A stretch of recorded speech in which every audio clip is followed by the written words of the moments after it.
you can't take it, don't dish it. I think I said it right. This is Rodney. You did, and this is Keith, and this is the Dad Chronicles, right in the middle, right there. It's the new logo.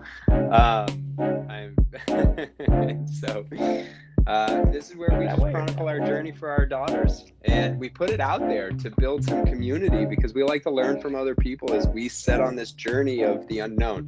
As Elsa says, into the unknown, and could it be more true than this journey that we're on and you're watching us go through? So and it causes a lot of anxiety for me often, but we can talk about that a different day. So Anxiety. if you can't dish it, if you can't take it, don't dish it. Where are you at with that for Ruby and Reese in 10 years or 20 years, 15 years tomorrow? Yeah, I mean, I think it's just a good. It's a version of the golden rule.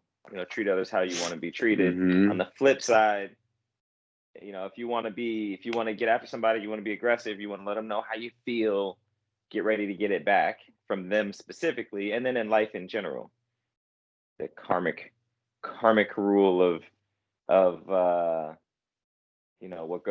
goes round comes around, which is somewhat misunderstood. It's not quite like that. It's not like tit for tat exactly. It's just, but whatever. It's I think it's a helpful way to think about it. And then also, I would say, like, in order to be able to apply that, really spend some time with yourself and think about what you really like and what you don't like about what people have said to you, and why specifically, and what they could have done and said differently to be more effective.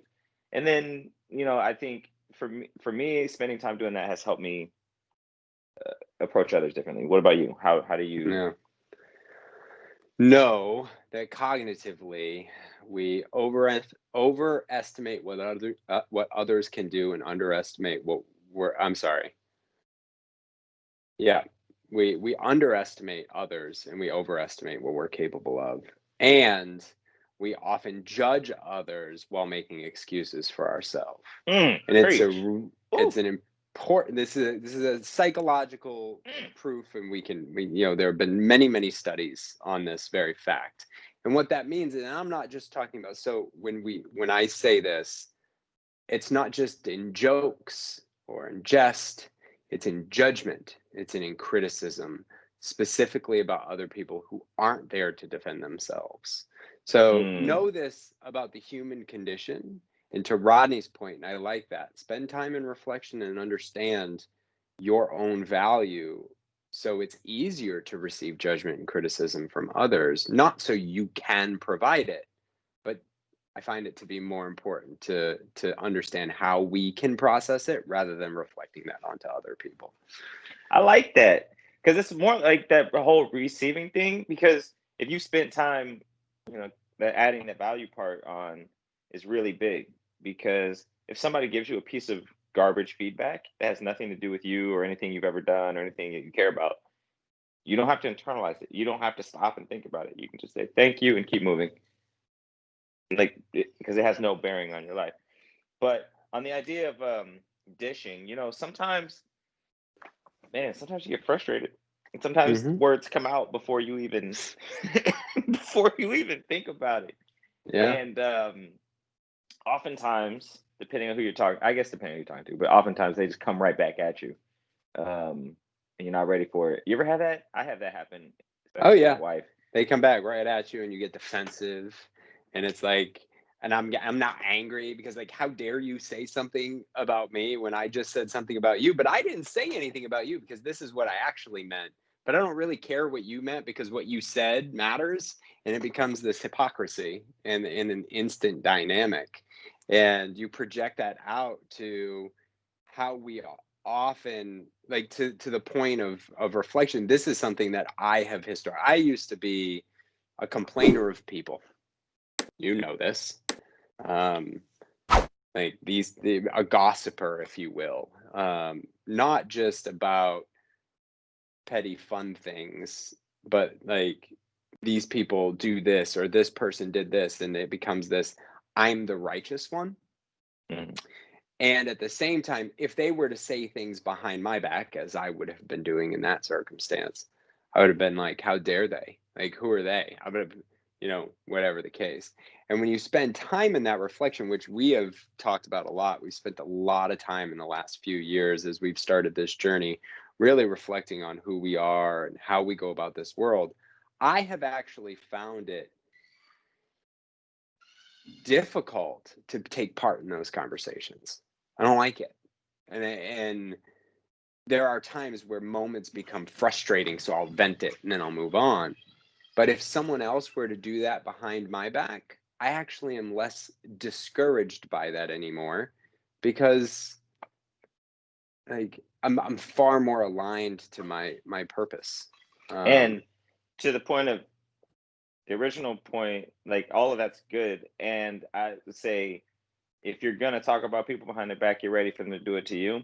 And just kind of a sociological side note. If you're talking to somebody and like you just met them, in the first interaction, they're talking about other people that aren't there in the conversation, they're gonna do it about you later. Yeah. So don't join in if you can help it. Sometimes it's like weird. You like kind of slide in. You're like sucked in. No, it's like a bonding moment, right? Like, it's like, yeah, I Bob. feel what you feel. And you don't and even then know you Bob. say something and you Bob. don't know. Like, yeah, Bob. totally. He does that weird laugh. And you're like, and then you walk away and you feel dirty. You're like, why did I just participate in that? Crap, they're gonna do it to me like right now. And I think the reality of like the underlying premise is, if you can't take it, don't dish it, is that if you come to the space where you can take it, quite honestly, you become less likely to dish it. I don't think. What else needs to be said? Yeah. That just came to me. You know what else needs to be said? That shirt is so dope. And I wish it were available somewhere for purchase. Oh, only if it were available on moreincommon.com/shop. It may be. It may be new for purchase. It's very comfortable too. Hey, listen, I'm not about promoting, but I am about promoting, because listen, we get these things going because, of those types of things. So, hey, at the end of the day, I'm gonna, hey, we'll do push-ups for follows. If you've made it this far in the video, by the way, is coming buy up a soon, shirt. I think we're only like six away from 400. We're 6 away from 400. Yeah, it's grown. I'm not quickly. Who's counting?